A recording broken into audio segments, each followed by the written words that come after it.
پاکستان جب سے وجود میں آیا تب سے ہی اسرائیل کو چونکہ ایک نظریاتی ملک تھا کھٹک تو ضرور رہا ہوگا۔ دوسری بات ہے کہ ایران نے نظریاتی طور پہ ان کا اختلاف ہے اسرائیل سے، جو بالکل ٹھیک ہے۔ وہ کہتے ہیں کہ اسرائیل ایک قابض ملک ہے، اس نے فلسطین پہ قبضہ کیا ہوا ہے اور ہم اس قبضے کو نہیں مانتے۔ ایران نے امریکن انفلوئنس لبنان میں، سیریا میں، عراق میں، یمن میں یہ آہستہ آہستہ ختم کیا۔ تو امریکہ اس کو ایک بہت بڑا خطرہ سمجھتا ہے کہ باقی ملک اس راہ پہ نہ چلنا شروع ہو جائیں۔ اس خطے میں لڑائی ہونا یا ایران کا ڈی اسٹیبلائز ہونا یہ پاکستان کے لیے بہت ہی بڑا خطرہ ہے۔ اسرائیل کی خواہش یہ ہے کہ امریکہ کے ساتھ کرے، اس لیے کہ اس کو اس کے فائدے ہوں گے۔ نمبر 1 یہ کہ ایران کی رسپانس تقسیم ہو جائے گی۔ ایران نے واضح کر دیا کہ اگر امریکہ نے کیا تو وہ امریکن انٹرسٹ کو ہر طرف ہٹ کرے گا۔ اسرائیل اب ایک پرپیچول خوف میں آ چکا ہوا ہے ویزاوی ایران۔ ایران کو اب کمپلیٹ ڈسٹرائے کرنے کی بات کرتے ہیں تو مڈل ایسٹ ڈسٹرائے ہو جائے گا، جو وہ نہیں چاہتے ہیں۔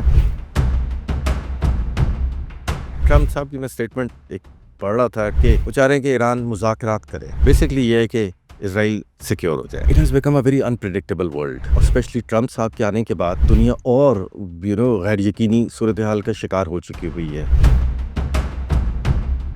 بحرانیوں کو یہ سوچنا چاہیے کہ پچھلے 45 سال سے ان کو کسی اور ملک نے سپورٹ نہیں کیا، صرف پاکستان نے کیا، اور اس کی بڑی ہم نے کاسٹ ادا کی۔ افغانستان نے ہمیں کیا دیا؟ 4 گروپ تو ویسے ایگزسٹ کر رہے ہیں۔ کندھاری گروپ ہے، حقانی گروپ ہے، پھر ازبک تاجک گروپ ہے، اور پنشیری اس سائڈ پہ ناردرن الائنس گروپ ہے۔ کوئی گروپ بھی ابھی طالبان کی جو سینٹرل پالیسی ہے اس کے خلاف نہیں جا سکتا۔ ویسٹ نے اور نیٹو نے اور امریکہ نے افغانستان کو چھوڑا تھا تو انہوں نے جان بوجھ کے ایک خلا چھوڑا، ایک انسٹیبل افغانستان چھوڑا۔ For the last 20 year پوری افغانستان میں جو کیبل تھی وہ انڈین کیبل چل رہی تھی، تو وہ اس کو ایک جیوگرافی کی طرح دیکھتے ہیں اپنے اسٹریٹجک انٹرسٹ فارورڈ کرنے کے لیے۔ اس کے اندر وہ استحکام کبھی بھی نہیں چاہتے ہیں کہ افغانستان کے اندر آئے۔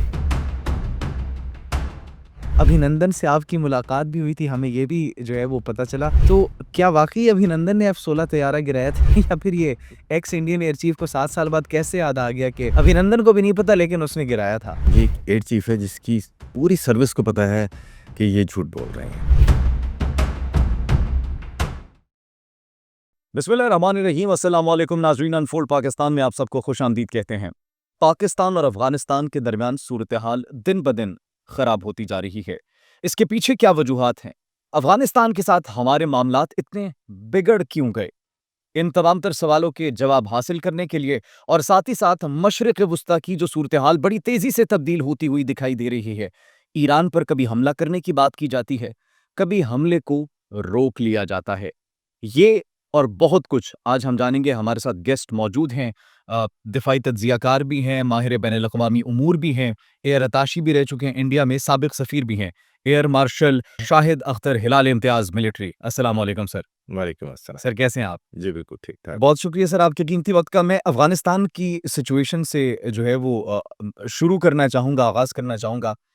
افغانستان کے ساتھ جو ہمارے تعلقات ہیں، اگر اس کی ہم بات کریں، تاریخ کی، ہسٹری کی بات کی جائے، تاریخی پس منظر ہمارا ان کے ساتھ تعلق کیوں خراب ہوا؟ کیا پہلے بھی ہمارے ان سے تعلقات خراب تھے؟ افغانستان کی اگر آپ ہسٹری دیکھیں تو افغانستان شروع میں ایک متحد کنٹری کے طور پہ نہیں تھا۔ یہ ایک ریجن تھا جو کبھی سکڑ جاتا تھا، کبھی پھیل جاتا تھا۔ پہلی بار اس نے ایک ملک کی شکل اختیار کی سمویئر ان 1744، جب احمد شاہ درانی کے ساتھ، جنہوں نے نادر شاہ سے ٹیک اوور کیا تھا، اور پھر ان کے رول میں افغانستان ایک ملک کے طور پہ رہا۔ پھر اس کے بعد پھر اسی طرح اپ اینڈ ڈاؤن ہوئے، اور تقریباً 250 سال کے بعد جب ظاہر شاہ کی گورنمنٹ آئی، جو کہ 1933 سے 1973 40 سال رہی، تو اس پہ پھر ہم نے دیکھا کہ افغانستان ایک ملک کے طور پہ نظر آنا شروع ہوا جب ریجن نے سینٹر کی طرف دیکھا۔ اور یہی راز ظاہر شاہ کا دور تھا جب پاکستان وارث وجود میں آیا، اور پھر ہم نے دیکھا کہ UN میں افغانستان نے پاکستان کی شمولیت کی مخالفت کی، تو یہیں سے ہی ایک بڑا ان پلیزنٹ سٹارٹ ہوا۔ میرے خیال میں شاید انہوں نے دیکھا تھا کہ ایک مملکت نئی بنی ہے، دے تھاٹ کہ شاید ابھی ویک ہے، ہم ڈورنڈ لائن اور پشتونستان جیسے ایشوز کو دوبارہ سے کر سکتے ہیں، اور پشتونستان پہ انہوں نے زیادہ اس وقت بات شروع کی تھی۔ They wanted some more area, اور پھر ہم نے دیکھا ایک چھوٹا سا چمن پہ اٹیک، سو تھوڑا سا ان پلیزنٹ واقعات ہوئے۔ لیکن یہ بھی فیکٹ ہے کہ 1965 اور 71 کی وارز جو تھیں اس میں افغانستان نے کی طرف سے ہمارا ویسٹرن محاذ بالکل ٹھیک رہا. یعنی کہ کبھی ہم پاکستان کی کوئی داخلی حالات اگر برے ہوئے تو افغانستان نے اس سے فائدہ اٹھانے کی کوشش نہیں کی، مطلب to be honest with them. اور پھر ہم نے دیکھا کہ جب 73 کے بعد سے لے کے طالبان کے آنے تک تقریباً 7 گورنمنٹ چینج ہوئیں، اور پھر 2001 میں جب اس پہ غیر ملکی تسلط ہو گیا، اور اس کے بعد اب یہ سچویشن ہے کہ جو ایک عدم اعتماد کی فضا، پھر جو ایک غیر ملکی طاقتوں کا انفلوئنس آنا شروع ہو گیا، پھر سرحدی جھگڑے، تو اس نے اس تناؤ کی کیفیت طاری کر دی ہسٹوریکلی سے لیتے ہوئے ابھی تک جس کا آپ ذکر کر رہے ہیں، اور ٹی ٹی پی نے اس میں ایک نئی ڈائمنشن ایڈ کر دی. سر افغانستان کے اندر مختلف قومیں بھی پائی جاتی ہیں، مختلف زبان کے لوگ بھی ہیں، ان کی زبانیں ڈفرینٹ ہیں، لینگویجز ڈفرینٹ ہے، تو کیا وہ مختلف قومیں یا پھر مختلف زبانوں کے جو لوگ ہیں ان کی وجہ سے بھی اختلافات بڑے؟ جی، اس میں کوئی شک نہیں. جو آپ بات کریں، یاد رکھیں کہ افغانستان کبھی سینٹر سے رول نہیں ہوا تھا، بلکہ یہ ریجن اپورڈ گورننس ہوتی تھی. آپ سمجھ رہے ہیں نا میری بات؟ سو مطلب یہ کوئی ایک بیٹل فیلڈ نہیں تھی، اس کو کسی انسٹیٹیوشن نے نہیں بلکہ ہسٹری نے اس کے مختلف ریجن کو پرو دیا. آپ اس کے ساؤتھ پہ دیکھیں تو کندھار اور ہیلمند، یہاں پر ملا برادر یعنی کہ ایک تھوڑے سے ذرا کنزرویٹو. پھر آپ اگر ایسٹ کی طرف آئیں پاکستان کی طرف تو آپ دیکھتے ہیں جلال آباد، پاکتیا، کنر، یہ لوگ تھوڑے سے پاکستان کے مائنڈ سیٹ کو سمجھتے ہیں، جیسے اب یہ لوگ انٹرنیٹ اور سکولز کی ڈیمانڈ کر رہے ہیں. یعنی کہ کنفلکٹ ہے کندھار سے تھوڑا سا. کابل میں ہم دیکھتے ہیں حقانی کی گورنمنٹ ہے، مطلب پاکتیا سائڈ پہ بھی انہی کی ہے. پھر سینٹر میں ہزارہ ہیں جو ہمیشہ سے مارجنلائز رہے، ان کے ساتھ بڑی زیادتیاں ہوئیں، ان کو کبھی انٹیگریٹ نہیں کیا گیا. نارتھ پہ آپ جانتے ہیں northern alliance, پنجشیر valley, Badakhshan, Balkh وغیرہ، تاجک زیادہ ڈومینیٹڈ ہیں. بلخ میں تو خیر ازبکس ہیں. پھر آپ اگر ساؤتھ ویسٹ کی طرف آ جائیں ہرات، اس پہ ایران کا بہت انفلوئنس ہے، اکنامکلی بھی اور پولیٹیکلی بھی. اور پھر فائنلی اگر آپ نارتھ ویسٹ کی بات کریں جہاں مزار شریف ہے، تو یہاں پہ تاجک اور ترکمن ہے. سو اگر آپ کے سوال کا میں جواب دوں تو ان لسانی جو ان کے ڈفرینسز ہیں، اس کو جیسے پختون نے یوز کیا اور ڈورن لائن کا ایشو کریٹ کیا، پلس یہ سارے مختلف ملکوں کی طرف دیکھتے ہیں، جس کی وجہ سے پھر سینٹرل اتھارٹی ویک پڑتی ہے، اور اس کی وجہ سے حالات مزید خراب ہوتے ہیں. مطلب ایک گروپ کی کسی ایک ملک کے ساتھ ہوگی، دوسرے کی دوسرے ملک کے ساتھ ہوگی، تو اس وجہ سے مطلب ایک جو سٹیبل گورنمنٹ ہے یا پھر ایک مرکزی قوت ہے وہ نہیں ابھر پا رہی یا بن پا رہی، جس کی وجہ سے افغانستان کے حالات ہیں، صورتحال ہے. جیسے کابل ویک ہوگا، نارڈن بدخشاں اور جو پنجشیر ہے، یہ لوگ اینٹی طالبان ہیں، یہ خوش ہوں گے اور ادھر سے پریشر ایگزرٹ کرنا شروع کر دیں گے. ابھی سر ہمارے بھی افغانستان کے ساتھ بڑے روابط ہوئے، بڑے ہم نے تعلقات کو سنوارنے کی کوشش کی، ٹیبل ٹاکس ہوئی، مذاکرات ہوئے، لیکن بے نتیجہ سب کچھ ختم ہو گیا. اس کی کیا وجوہات ہیں؟ اس کی بے شمار وجوہات ہیں، میں مختصر انداز کرتا ہوں. دیکھیں، افغانستان ابھی طالبان گورنمنٹ کو تھوڑی سی اوپننگ ملی ہے ورلڈ میں. اس اوپننگ کا سرا بھی پاکستانی گورنمنٹ کو جاتا تھا کہ جنہوں نے، آپ کو یاد ہے کہ جب یہ طالبان کی حکومت آئی تو ہم نے ورلڈ فورم پہ کتنا ان کے لیے پروپیگیٹ کیا اور کتنے ان کی کاز کو ہم نے آگے بڑھایا. پھر اس کی وجہ سے شاید ان کے اندر وہ ایک یوفورک فیلنگز ابھی آئی ہوئی ہیں، بیکاز ان کو تھوڑی سی اوپننگ ملی ہے کہ شاید یہ ہمارے بغیر بھی یہ تھرائیو کر سکتے ہیں. لیکن دا فیکٹ از کہ اگر چاہ بہار سے ایک ٹرک گزرتا ہے تو چمن سے 4000 گزرتے ہیں. تو یہ فیکٹ. سو مذاکرات آپ نے پوچھا کہ ان کی کیا وجہ ہے، آئی تھنک ہماری طرف سے بھی ایک کنسسٹنٹ پالیسی کا فقدان رہا ہے. ہمیں ہمیشہ سے چاہیے ہماری پالیسی ہونی چاہیے تھی stable Afghanistan, may not be friendly, no strategic depth ان کی، کیونکہ وہ ایک ایسی ہماری خواہش تھی کہ جو شاید پوری بھی نہیں ہوئی اور ہم نے ریالٹی دیکھ لی. پھر دوسری بات ہے کہ افغان گورنمنٹ جو ہے اس کی اب ٹی ٹی پی کو سپورٹ، یہ ایک بہت بڑا فیکٹر آ گئی ہے ان مذاکرات کو سٹال کرنے میں. پھر دوسری بات ہے ہم نے شاید ٹرائبل ایلڈرز کو اور ٹریڈرز کو اتنا انوالو نہیں کیا اس سارے پروسیس میں جتنا ہمیں ان کو کرنا چاہیے تھا. پھر آپ دیکھیں ان کی طرف سے تو شاید شورا میں کچھ پوچھا جاتا ہو، ہماری طرف سے پارلیمنٹ کو بھی آنیسٹلی اتنا زیادہ نہیں اس معاملے کے اندر رکھا گیا. تو یہ کچھ میں نے آپ کو فیکٹرز بتائے ہیں کہ جس کی وجہ سے، اور پھر انفارچونیٹلی کے پی کے میں اور گورنمنٹ میں اتنا ایک اتفاق نہیں ہے جو اس پروسیس کو آگے بڑھایا جتنا ہونا چاہیے. اس سے خیر ان مذاکرات کو نقصان تو کوئی نہیں ہو رہا، لیکن شاید ان مذاکرات کو فائدہ بھی کچھ نہیں مل رہا. اور پھر ہم کچھ ان کے اوپر ریسٹرکشنز لگاتے ہیں لیکن اس کو ہاف ہارٹیڈلی فالو کرتے ہیں تو اس کا بھی اتنا ایفیکٹ نہیں آتا. ویسے پاکستان نے جو صرف ایک پالیسی کی بات کی تھی اور ایک ہی پاکستان کی ڈیمانڈ تھی کہ ان کی سرزمین پاکستان کے خلاف نہ استعمال ہو، جس طریقے سے ٹی ٹی پی اور دیگر فتنے استعمال کر رہے ہیں، تو کیا یہ اتنا مشکل ہے افغانستان کے لیے ایکسیپٹ کرنا کہ ایک خطے کے اندر ڈی اسٹیبلٹی کی کوشش کی جا رہی ہے، ڈی اسٹیبلائز کرنے کی کوشش کی جا رہی ہے اور اس کی جو جڑ ہے وہ افغانستان میں ہمیں دکھائی دے رہی ہے لیکن وہ ان کے خلاف خاموش ہے؟ اس کے لیے ہمیں پھر ان کے اندرونی حالات دیکھنے پڑیں گے. جیسے میں نے آپ کو بتایا 4 گروپ تو ویسے ہی ایگزسٹ کر رہے ہیں. کندھاری گروپ ہے، حقانی گروپ ہے، پھر ازبک تاجک گروپ ہے اور اس پنشیری اس سائڈ پہ ناردرن الائنس تو گروپ ہے. کوئی پاکستان کے ساتھ ان گروپس میں سے وہ کر رہا ہے کہ جی میں پاکستان میں اس کی طرف آتا ہوں. پھر اس میں آپ ایڈ کر لیجئے new dimension T T P کی، جیش کی، آئسس کے خراسانی کی، یہ نئی ڈائمنشن آ گئی. پھر اس کے اندر ایک اسمگلنگ گروپ ہے، پھر انفارمل اکانومی گروپ ہے، ڈرگ گروپ ہے اور ٹی ٹی پی.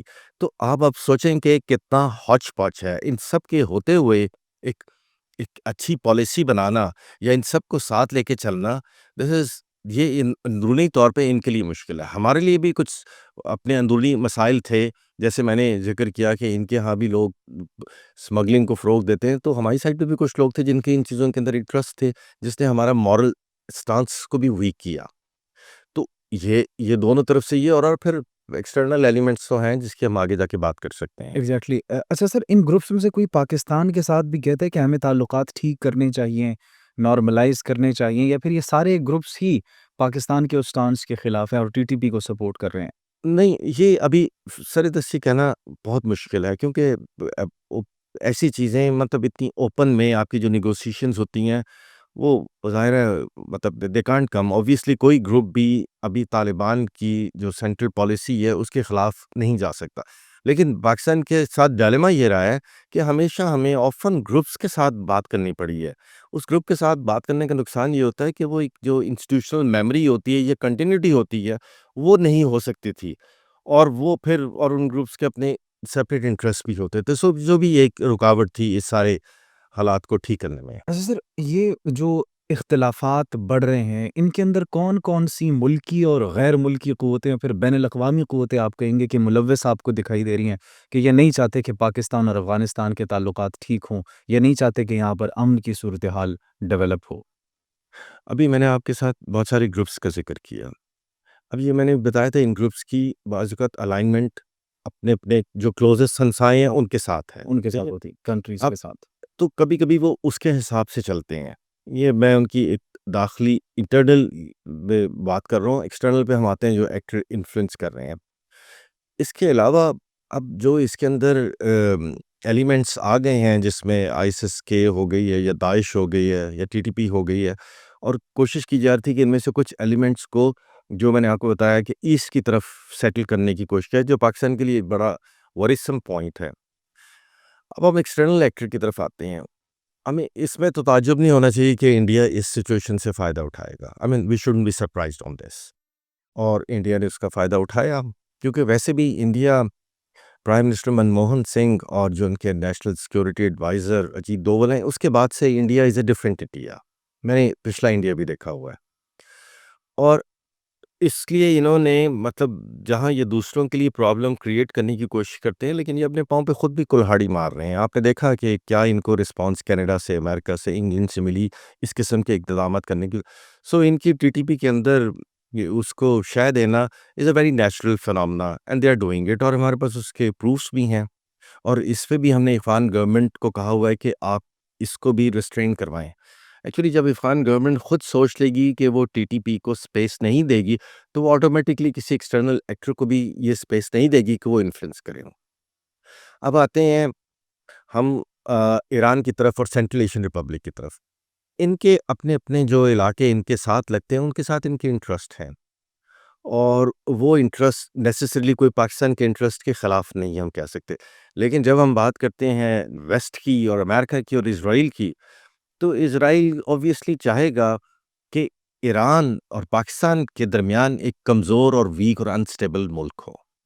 اسی طرح جب ویسٹ نے اور نیٹو نے اور امریکہ نے افغانستان کو چھوڑا تھا تو انہوں نے جان بوجھ کے ایک خلا چھوڑا، ایک انسٹیبل افغانستان چھوڑا کہ جس کو یہ چاہیں تو ایکسٹرنلی کچھ ڈالرز دے کے حکمرانوں کو تو اپنی طرف ملا سکتے ہیں، لیکن اگر یہ انسٹیبل رہے گا تو یہ ان کے مفادات کو سرو کرے گا. یعنی کہ وہ اس کو ایک جیوگرافی کی طرح دیکھتے ہیں اپنے اسٹریٹجک انٹرسٹ فارورڈ کرنے کے لیے. اس کے اندر وہ استحکام کبھی بھی نہیں چاہتے ہیں کہ افغانستان کے اندر آئے. افغانیوں کو یہ سوچنا چاہیے کہ پچھلے 45 سال سے ان کو کسی اور ملک نے سپورٹ نہیں کیا، ایگزیکٹلی. صرف پاکستان نے کیا. اور اس کی بڑی ہم نے کاسٹ ادا کی. افغانستان نے ہمیں کیا دیا؟ مطلب وہ تو انہوں نے تو ہمیں کوئی میڈیسن نہیں نہ دی، انہوں نے تو کوئی ہمیں ایجوکیشنل فیسلٹیز دی، انہوں نے تو ہمارے لوگوں کو نہیں رکھا. ایٹ لیسٹ ان کو اس چیز کی ریئلائزیشن ہی ہونی چاہیے. لیکن جیسے ہی کوئی آفت آتی ہے سب پاکستان کے رخ اختیار کرتے ہیں، کیونکہ ایران نے تو ایک بفر بنایا ہوا ہے، وہ نہیں جانے دیتا. سینٹرل ایشین کا ڈسٹینس بہت کم ہے، سو پاکستان کے اوپر اخلاقی مدد بھی آ جاتی ہے، ہر طرح کے انٹرنیشنل پریشرز بھی آ جاتے ہیں، ریفیوجیز کا بھی آ جاتا ہے، ٹریڈ بھی افیکٹ ہونی شروع ہو جاتی ہے. تو انسٹیبل افغانستان کی کاسٹ پاکستان کو بھی بہت زیادہ دینی پڑتی ہے. سر کیا آپ کو لگتا ہے کہ وہاں کی جو ابھی حکومت ہے اور یہ مختلف گروپس ہیں یہ ٹی ٹی پی کے اوپر کنٹرول حاصل کر سکتے ہیں، ان کو دبا سکتے ہیں جس طریقے سے آپ کہہ رہے ہیں، اگر وہ چاہیں تو کر سکتے ہیں؟ کیونکہ وہیں سے کارروائیاں ہوتی ہیں پاکستان کے خلاف بھی، وہیں سے لوگ جاتے ہیں ایران میں اسرائیلی خفیہ ایجنسیوں کے لیے بھی کام کرتے ہیں، وہیں سے چائنیز ورکرز پر بھی حملے ہوتے ہیں. تو اس کا مطلب کہ وہ اتنی پاور میں نہیں ہے کہ وہاں سے موجود فتنے ان تمام تر ریزنز کے اندر کارروائیاں کر رہے ہیں. ابھی ہم نے دیکھا کہ کتنے زیادہ ان کے اندر ڈویژنس ہیں، کس طرح ان کا سینٹر جو ہے ریلیٹیولی ویک ہوتا ہے. یہ تو ایک اسپیکٹ ہے. دوسرا، ہم ان سے یہ نہیں کہہ رہے کہ آپ ٹی ٹی پی کو قتل کر دیں. ہم ان سے یہ کہہ رہے ہیں کہ ٹھیک ہے، ٹی ٹی پی نے ان آل دیز ایئرز آپ کا ساتھ دیا، وی انڈرسٹینڈ، لیکن اس ساتھ کا مطلب یہ تو نہیں ہے کہ اب ان کو اکراس دا بارڈر بلڈ سپل کرنے کی اجازت دی جائے. بالکل. دس از آر ڈیمانڈ.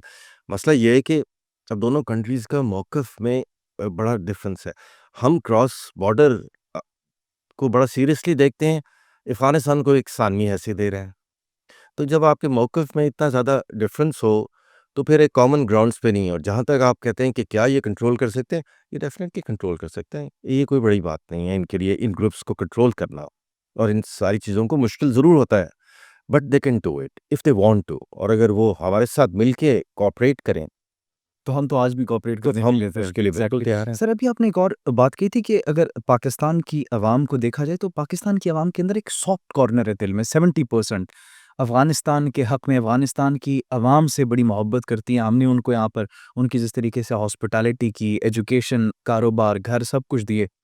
وہاں کی عوام کی کیا تاثرات ہیں؟ اور آپ نے کہا کہ وہاں پر اگر آپ سروے کرتے تو اٹ واز لائک یہ اپوزٹ ہوتا، تو ان کے دلوں میں یہ نفرت یا پھر یہ جو ایک اس اتنا سب کچھ جو ہم نے ان کے لیے کیا اس کے باوجود یہ آگ کس نے بھڑکائی ہے، یا پھر ایکچولی افغانستان کی عوام کیا چاہتی ہے؟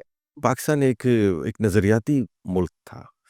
ہم نے ہمیشہ جتنے بھی دنیا میں جہاں جہاں مسلمان سپریس ہوتے رہے، آپ نے دیکھا کہ پاکستانی امام کا ریئیکشن بالکل ایک ڈفرینٹ ہوتا ہے. جاتے بھی رہے ہیں ان ملکوں کی ہیلپ کرنے کے لیے، اگینسٹ دا گورنمنٹ وشز بھی سم ٹائمس. یہ ایک نیچر ہے ہماری. افغانیز اگر آپ ان کی ہسٹری دیکھیں ٹریڈیشنلی تو وہ بڑے بہادر اور بڑے جنگجو لوگ تھے. انہوں نے کتنی بار وہاں پہ گھوڑوں اور تلواروں سے آئے سب کنٹیننٹ کو انہوں نے اپنے پاؤں تلے روندا. یعنی کہ وہ سپیریئر تھے اس زمانے میں compare to the rest of the subcontinent. But جیسے ہی ٹیکنالوجی آئی ان کی پاور زیرو ہو گئی.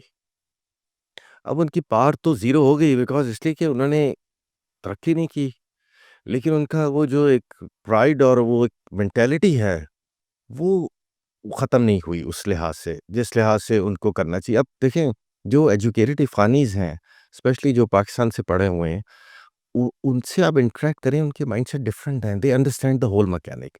لیکن جو لوگ اتنے زیادہ پڑھے لکھے نہیں ہیں ان کو انفلوئنس کرنا ایزی ہو جاتا ہے. فور دا لاسٹ 20 ایئر پوری افغانستان میں جو کیبل تھی وہ انڈین کیبل چل رہی تھی، ان کا نیٹ تھا. سو سافٹ پاور کے ہم نے وی ٹک دا تھنگس فار گرانٹیڈ کہ یار افغانستان تو ہمارے بھائی ہیں نا، یہ تو مسئلہ ہی کوئی نہیں، we don't have to work on them, تو آٹومیٹکلی سب چیزیں ٹھیک ہو جائیں گی. لیکن ایسے نہیں ہو رہی تھی. ایلیمنٹس کام کر رہے تھے ایسے کہ جو وہ نفرت بڑھوا رہے تھے. نارڈن الائنس چونکہ ہم نے طالبان کی سپورٹ کی تھی تو ہمیشہ سے ہمارے خلاف رہے.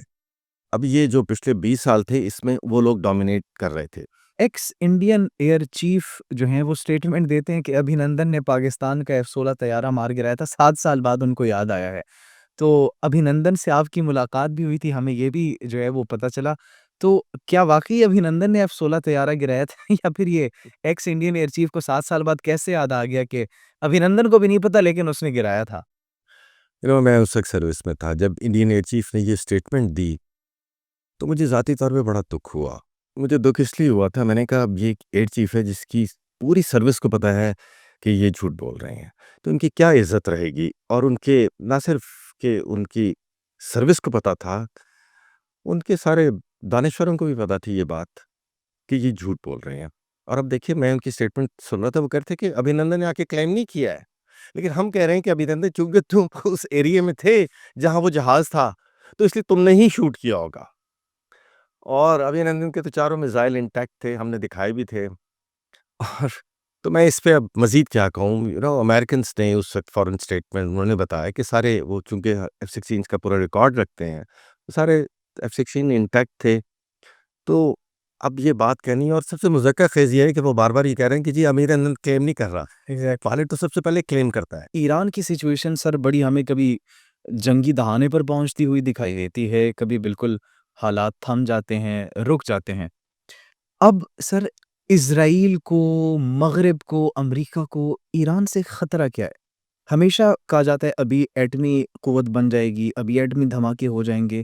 یہ صرف ایک جواز بنایا جاتا ہے یا پھر واقعی ایٹمی قوت جو ہے ایران بننے والا ہے؟ یہ مسئلہ کیا ہے؟ دیکھیے امریکہ کو جو مسئلہ ہے نا ایران سے، میں پہلے اس کی بات کرتا ہوں. امریکہ نے دیکھا کہ ایران نے امریکن انفلوئنس لبنان میں، سیریا میں، عراق میں، یمن میں یہ آہستہ آہستہ ختم کیا. تو امریکہ اس کو ایک بہت بڑا خطرہ سمجھتا ہے کہ اسی طرح باقی ایریاز میں اس کی اگزامپل کو دیکھتے ہوئے، اس کی ڈیفائنس کو دیکھتے ہوئے باقی ملک اس راہ پہ نہ چلنا شروع ہو جائیں. کیونکہ ایران نے ثابت کیا کہ اس پہ اتنے 40 سال سے، پتہ نہیں کتنے سال سے اس پہ سینکشنز ہیں، 45 سال سے، اس کے باوجود اس نے سروائیو کیا، اس نے بے انتہا ترقی کی. جبکہ ادر ہینڈ ہم نے دیکھا کہ 6 سال کے اندر، 7 سال کے اندر سیریا کولیپس کر گیا سینکشنز میں، وہ نہیں سروائیو کر سکے. اس کی بہت بڑی وجہ یہ تھی کہ ایران کے پاس اپنا آئل تھا اور وہ اس آئل کو کسی نے اس طریقے سے فروخت بھی کر رہے تھے. اور دوسری بات ہے کہ ایران نے نظریاتی طور پہ ان کا اختلاف ہے اسرائیل سے، جو بالکل ٹھیک ہے. وہ کہتے ہیں کہ اسرائیل ایک قابض ملک ہے، اس نے فلسطین پہ قبضہ کیا ہوا ہے اور ہم اس قبضے کو نہیں مانتے. اب یہ ببانگ دہل ایران یہ بات کہتا ہے، اسرائیل اس چیز کو ایکسیپٹ کرنے کو، کیونکہ وہ اس کو خطرہ سمجھتا ہے. وہ سمجھتا ہے کہ اگر کسی نے اس کو چیلنج کر رہا ہے اور سروائیو کر رہا ہے چیلنج کرنے کے ساتھ، تو یہ فیوچر میں اسرائیل کے لیے یہ ایک خطرے کی بات ہوگی. تو یہ ان کا بیسکلی آپس میں بیسک سا ڈفرینس ہے جو میں نے بتایا. ایران کے سپریم لیڈر کو بھی گرانے کی بڑی کوشش کی جا رہی ہے، اور اگر ہم امریکہ کی بات کریں تو ان کے مختلف صدور آئے. آیت اللہ علی خامنہ کو گرانے کی کوشش کی گئی، دھمکانے کی کوشش کی گئی، ڈرانے کی کوشش کی گئی، لیکن نہ وہ ڈرے نہ وہ جھکے بلکہ ڈٹے رہے. تو سپریم لیڈر سے، رہبر اعلیٰ سے کیا خوف ہے ان کو؟ امریکہ کو کیا خوف ہے کہ ہر صدر آتے ہیں اور انہی کے خلاف پلاننگ، سازشیں شروع ہو جاتی ہیں؟ وہ اس لیے کہ ایرانینز نے امریکن ہیجمنی کو قبول کرنے سے انکار کیا، اور جو one of the very few countries تھے جو امریکہ کے آگے کھڑے ہوئے کنسسٹنٹلی. تو اس لیے ان کو خوف ہے کہ امریکہ کو کہ اگر یہ ایک ملک ایک مثال نہ بن جائے. ویسے تو مثال بن چکا ہوا ہے، لیکن اب چونکہ امریکہ کو بھی ہم دیکھ رہے ہیں کہ ہل رہا ہے امریکہ ان مینی ویز چائنا کے رائز کی وجہ سے. سو پھر یہ والے خوف اور ہو گئے ہیں. But at the end of the day it's a big game between America and China کہ کون کس کا انفلوئنس کس ریزن سے ختم کرتا ہے. جیسے ابھی سیریا میں جب انقلاب آیا تو تھوڑا سا چائنیز انفلوئنس وہاں پہ ختم ہوا اور امریکہ نے شو کیا کہ یہ امریکہ ہے ہو کالز دا شاٹ. اب ایران کا جو مسئلہ آئے گا اس پہ ہم دیکھیں گے کہ پھر یہ ایکویشن چائنا اور امریکہ کی کیسے سیٹل ہوتی ہے، اس میں بھی بہرحال ہم بات کرتے ہیں. سر یہی میں نیکسٹ کویسچن کرنے لگا تھا کہ یہ جو ابھی جنگ ہمیں ہوتی ہوئی دکھائی دے رہی ہے، جو جنگ کے بادل ہمیں بنتے ہوئے دکھائی دے رہے ہیں، آپ نے کہا اسرائیل اور US یہ بالکل ایک ہی ہیں. ہم نے دیکھا کہ چائنا کے ایران کے ساتھ تعلقات بھی بڑی تیزی سے مضبوط ہو رہے ہیں، ملٹری پلینز جا رہے ہیں، کارگو پلینز جا رہے ہیں، اور کچھ ڈیلز بھی ہو رہی ہیں، پس پردہ بھی کچھ ڈیلز کی خبریں آ رہی ہیں. تو آپ کو یہ لگتا ہے کہ یہ U S and Israel versus Iran and China ہو سکتی ہے یہ جنگ اگر ہوتی ہے تو؟ دیکھیں یہ اتنی اسٹریٹ لائن نہیں ہوگی کہ ایک طرف یو ایس اور اسرائیل کھڑے ہوں اور دوسری طرف چائنا اور ایران کھڑا ہو. یہ اتنی نہیں ہوگی. چائنا کے آبویسلی انٹرسٹ ہیں، اس کا انرجی کا انٹرسٹ ہے، اس کا فلو، اور پھر اس کے بی آر آئی جو ہے بیلٹ اینڈ روڈ انیشیٹو، اس کا انٹرسٹ ہے. اور دوسرا امریکہ کے جو ہیجمنی کو بیلنس کرنا، یہ بھی ایک انٹرسٹ ہے اس کا. سو یہ تین انٹرسٹوں میں امیجیٹلی نظر آتے ہیں. چائنا کیا کرے گا؟ چائنا جو ہے اس کی معاشی سپورٹ رکھے گا ایران کی، یو این اور دوسری جگہوں پہ اس سب چیز کے خلاف بولے گا، اور میرے خیال میں شاید رشیا کو روپ ان کر کے تھوڑا سا وہ پریشر ایگزرٹ کرنے کی کوشش کریں. بٹ یہ وہ ایک کلاسک ورلڈ وار والی سچویشن جس میں سائڈز بڑی کلیئر تھیں، ایکسس اور الائٹ، اس طرح کی تو نہیں ہوگی. لیکن اگر کوئی خدا نخواستہ جنگ بھی ہوئی اور خطہ اس کے اندر آنے لگا، تو پھر جو آپ کو ورلڈ پاورز ہیں وہ صاف نظر آنی شروع ہو جائیں گی کہ کون کس طرف کھڑا ہے. سر یہ مجھے جہاں پر یہ لگ رہا ہے کہ اگر ایران کے اوپر حملہ کیا جاتا ہے تو پھر جنگ تو پاکستان کی سرحد تک پہنچ جائے گی. پاکستان کا کیا رسپانس ہوگا؟ پاکستان انہیں سپورٹ کرے گا یا پھر مورل سپورٹ کرے گا یا پھر واقعی میں کوئی اقدامات کرے گا؟ پاکستان کا کیا رسپانس بنتا ہے اور آپ کیا سمجھتے ہیں کہ کیا رسپانس ہو سکتا ہے؟ دیکھیے پاکستان کو، جو کہ پاکستان نے ٹریڈیشنلی بھی اس طرح کیا تھا، پاکستان ایک بیلنس اپروچ رکھ کے سفارتی محاذ پہ ان کو کرتا ہے. اس میں اس کیس میں نیوٹرل رہنا ذرا مشکل ہو جائے گا، ان سینس کہ پاکستان میں بہت لوگ ہیں جو ایران کی سپورٹ پہ ہیں، اور گورنمنٹ بھی ہماری ظاہر ہے ایران کو سپورٹ کرتی ہے. اور اس خطے میں لڑائی ہونا یا ایران کا ڈی اسٹیبلائز ہونا، یہ پاکستان کے لیے بہت ہی بڑا خطرہ ہے، اور اس سے ہمارے لیے بے انتہا مسائل کھڑے ہو جائیں گے. ایک طرف افغانستان ڈیسٹیبلائز، ایران اور ویسے بھی جو کنٹری اکنامکلی ویک ہو جیسے پاکستان ہے، تو اس کے اوپر فوراً یہ آفٹر شاکس آنے شروع ہو جاتے ہیں ان چیزوں کے. سو ہماری اپروچ یہ ہونی چاہیے کہ ہم اگریسولی سفارتی محاذ پہ اس کے ہم بات کریں کہ یہ جو سچویشن ڈیولپ ہو رہی ہے، اور اسرائیل اور امریکہ جو وداؤٹ اینی ریزن، کیا ریزن اٹیک کرنے کی کوئی ہے کہ یہ بالکل غلط ہے، نہ کریں، اور لائک مائنڈڈ کنٹریز کو اپنے ساتھ ملائیں اور ایک پریشر گروپ بنائیں، کیونکہ ہمارا survival at stake in many ways آ جائے گا. اگر یہ خطہ بگڑا تو ہمیں بالکل ایک میوٹڈ سی یا بہت ہلکی پھلکی رسپانس نہیں، بلکہ ہمیں اس سے آگے بڑھ کے بات کرنی پڑے گی. صرف ایسے وہ ہمیشہ جو جواز بناتے ہیں حملے کا، وہ کہتے ہیں ایٹمی ہتھیار بنانے والے ہیں، ایٹمی ہتھیار بنانے والے ہیں. ویسے آپ کو لگتا ہے انہیں ایٹمی ہتھیار بنا لینے چاہیے، یا جتنا وہ کہہ رہے ہیں کہ ایٹمی ہتھیار بنا لیے ہیں، لینے والے ہیں، تو یا انہوں نے کوئی پس پردہ ایسی کوئی ڈیولپمنٹ کی ہو سکتی ہے؟ واٹس یور ٹیک آن دس؟ دیکھیں ابھی ایران میں بھی یہ بات ہونی شروع ہوگی کہ امام خمینی کا فتویٰ جو تھا ایٹامک ویپن والا، کہ وہ اٹھ جانا چاہیے نا، مطلب کہ وہ انہوں نے بھی ایک دیا ہوا تھا کہ atomic weapon are bad for the شاید ہیومینٹی، اس لیے انہوں نے دیا ہوا تھا. ایٹامک صلاحیت ہونا اور ویپن بنانا، یہ دو مختلف چیزیں ہیں. بہت سارے ملک ہیں دنیا میں جن کے پاس ایٹمی صلاحیت ہے لیکن وہ ویپن نہیں بناتے ہیں. اب ایران نے کبھی کوئی ایسے شواہد نہیں ملے کہ وہ ہتھیاروں کی طرف جا رہا ہے. اب اسرائیل اس لیے یہ لائن بلر کرتا ہے کہ کلوز ٹو دیٹ، کہ یہ اس کا سودا یہ بک جاتا ہے، اس کو ویسٹ بڑی خوشی سے ایکسیپٹ کرتا ہے، اور تاکہ ایران کے اوپر سینکشنز ڈالی جائیں، اس پہ سفارتی ماحول پہ دباؤ ڈالا جائے. لیکن کوئی ایسی انڈیکیشنز نہیں ہے کہ ایران نے اب تک ویپن مینوفیکچرنگ کی طرف کیا ہے. ہاں، ایران کنوینشنل ویپنز اس نے بہت اچھے بنائے ہیں. اچھا سر، یہ ایران کے اوپر حملہ یا پھر ایران کے ساتھ جو کشیدگی ہے، کیا آپ کو یہ محض ایک بہانہ نہیں لگتا، اور اصل نشانہ کیا پاکستان ہو سکتا ہے اسرائیل کا؟ کیونکہ پاکستان کو بھی وہ ایک خطرے کے طور پر دیکھتے ہیں اپنے لیے. نہیں، میں اس کو اس طرح نہیں سمجھتا. ہاں، میں یہ ضرور کہہ سکتا ہوں کہ پاکستان جب سے اسپیشلی وہ ایکچولی پاکستان جب سے وجود میں آیا، تب سے ہی اسرائیل کو، چونکہ ایک نظریاتی ملک تھا، کھٹک تو ضرور رہا ہوگا. پھر دوسرا یہ کہ جب ایٹامک پاور بنا تو پھر اس کو خطرہ شروع ہو گیا ہوگا کہ کہیں یہ ایکسپورٹ نہ ہو جائے. پھر پاکستان میزائل پاور بنا، تب اس کو ایک تھا ڈر کہ یہ آ جائے. اب پاکستان نے چونکہ ڈیفنس کچھ ہمارے ہونے شروع ہوئے ہیں، پیکٹس ہونے شروع ہوئے ہیں، اس پہ اسرائیل کو ہے کہ اگر مزید ملکوں کے ساتھ ہو گئے اور پاکستان کی دفاعی صلاحیتیں ان ملکوں کے پیچھے کھڑی ہو گئیں، تو جو اسرائیل کی ایک ہیجمنی ہے یا اس کا جو ایک وہ ختم ہو جائے گا، ایک گروہ دبدبا وہ ختم ہو جائے گا.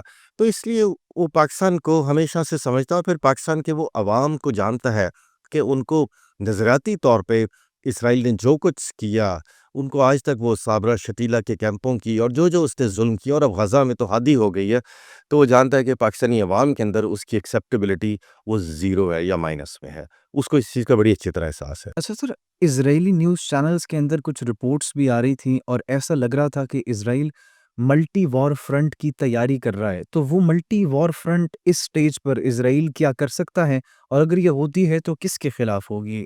لبنان کے خلاف ہوگی، یمن کے خلاف ہوگی، ایران کے خلاف ہوگی؟ دیکھیے، اگر اسرائیل ملٹی وار فرنٹ کی طرف جاتا ہے تو یہ اس کی ایک اسٹریٹجک ویکنس ہوگی. اسرائیل کبھی بھی اس طرح کی وار نہیں کرنا چاہ رہا، اس نے ہمیشہ سے ایکچولی ڈیفینسو وارز کی تھیں. اب اگر وہ اپنے اس ایگریسو سٹانس کی وجہ سے اور وہ سکن ہو جائے گا ملٹی وار فرنٹ میں، تو یہ اس کے لیے نقصان دہ ہے. کیونکہ اگر اس نے یہ 4-5 محاذ کھول لیے، تو ایک تو نہ اس کے پاس اتنی معاشی قوت ہے، نہ اس کے پاس عددی قوت ہے، چھوٹا سا ملک ہے، کم لوگ ہیں، تو وہ اس کے اندر پھر سک ہو سکتا ہے، اور اس کے لیے یہ ٹھیک نہیں ہے. لیکن یہ شاید ابھی جو رائٹ ونگ گورنمنٹ ہے اور جو نیتن یاہو ہیں، وہ اس چیز کو میرے خیال میں سمجھ نہیں رہے، اور انہوں نے جو ایک تشدد کا مومنٹم رکھا ہوا ہے، اس میں بہہ کر شاید وہ یہ غلطی کر سکتے ہیں. نیتن یاہو کے خلاف تو سر خود بھی کافی زیادہ لوگ اسرائیل کے اندر میدان میں اترے ہیں اور احتجاج بھی ان کے خلاف کیے جا رہے ہیں. ان کی اپنی عوام ایسا لگ رہا ہے کہ ان کے ساتھ جو ہے نہیں وہ ان کی فیور میں آ رہی، اور جس کی وجہ سے ان کے گھر تک بھی احتجاج پہنچ جاتے ہیں. تو آپ یہ کیا سمجھتے ہیں کہ کیوں نیتن یاہو کے گھر میں اس کے خلاف اختلافات اتنے بڑھ چکے ہیں؟ اب نہیں چاہتی ان کی عوام؟ نہیں، ایسا نہیں ہے. دیکھیں، کچھ چیزیں ہوتی ہیں جو بہت ہی کلیورلی پروجیکٹ ورلڈ میں کی جاتی ہیں، ٹھیک ہے، جس کی وجہ سے دنیا کی لوگوں کو تھوڑا سا سکون ملنا شروع ہوتا ہے. فار ایگزامپل اسٹوری کہ اسرائیل کو اتنے لوگ ایگزٹ کر گئے کہ اسرائیل خالی ہو گیا، اب ان کے پاس ٹیکنیکل سپورٹ نہیں رہے گی. اس میں ایگزیجریشن کی گئی تھی تاکہ جو احتجاج دنیا میں ہو رہے ہیں وہ تھوڑے سے سبڈوٹ ہو جائیں کہ اسرائیل از این اے پرابلم. اسرائیل کے یہ بہت جزوی سا مسئلہ تو نیتن یاہو کی وجہ سے ہو سکتا ہے، لیکن یاد رکھیں اسرائیل کی جو سیکیورٹی اسٹیبلشمنٹ ہے، اور اسپیشلی ابھی جو رائٹ ونگ کا اس کے اوپر وہ سارے ڈومینیٹ کر رہے ہیں، ایک آدمی کے جانے سے ان کی جو اسٹریٹجی ہے وہ نہیں بدلنے والی ہے. جو نظریہ ہے ان کا وہ نہیں، نہیں وہ نظریہ بالکل نہیں بدلے گا، وہ نظریہ ویسے ہی رہے گا. یہ لوگ ریپلیس ہوتے جائیں گے، ایک کے بعد دوسرا آتا جائے گا، اور یہی رائٹ ونگ والے جو ہیں ان کی ڈومیننس رہے گی. اور اس اس انسٹیبلٹی کو کریٹ کرنا ورلڈ میں، یہی تو ایک خواہش ہے ملٹری انڈسٹریل کمپلیکس کی.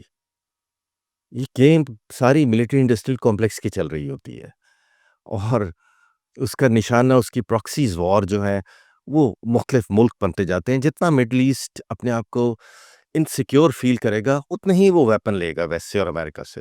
تو یہ سارے ویپنز کی خرید و یہ فروخت کے at the end of the day it's a dominance. ابھی جو وہی چل رہی ہے، اور ابھی جو وارز ہیں دیکھیں، وہ بعض کا ڈکلیئرڈ وار نہیں ہوتی ہیں. Wars are flowing through currencies, یا وہ دوسرے آپ کے جو ٹریڈ روٹس ہیں ان کے تھرو چل رہی ہوتی ہیں.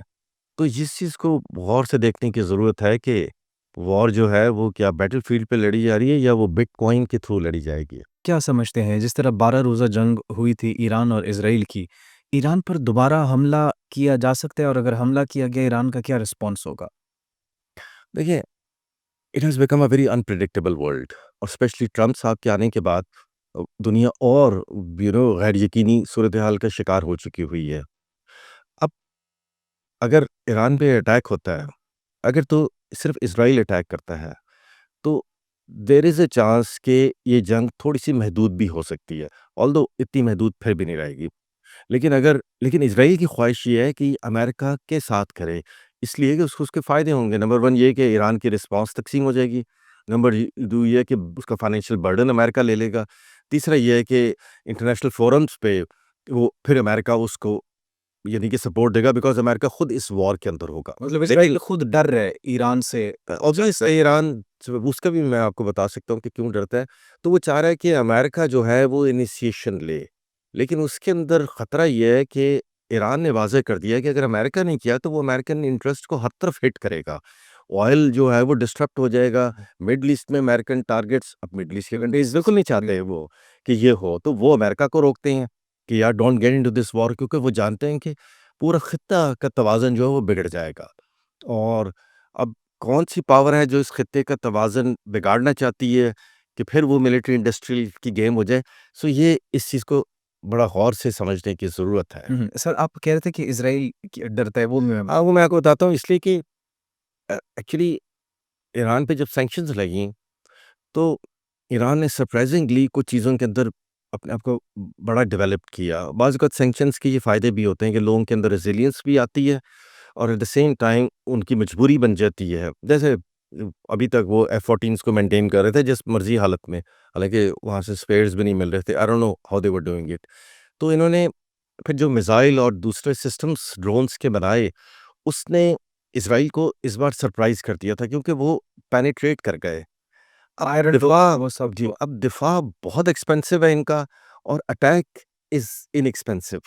تو اسرائیل یہ دیکھ رہا ہے کہ ایون اگر جب جنگ ہو بھی گئی، بعد میں بھی اسرائیل کو ہمیشہ یہ خطرہ رہے گا. تو اسرائیل اب ایک پرپیچول خوف میں آ چکا ہوا ہے ویزاوی ایران. ایران کو اب کمپلیٹ ڈسٹرائے کرنے کی بات کرتے ہیں تو مڈل ایسٹ ڈسٹرائے ہو جائے گا، جو وہ نہیں چاہتے ہیں.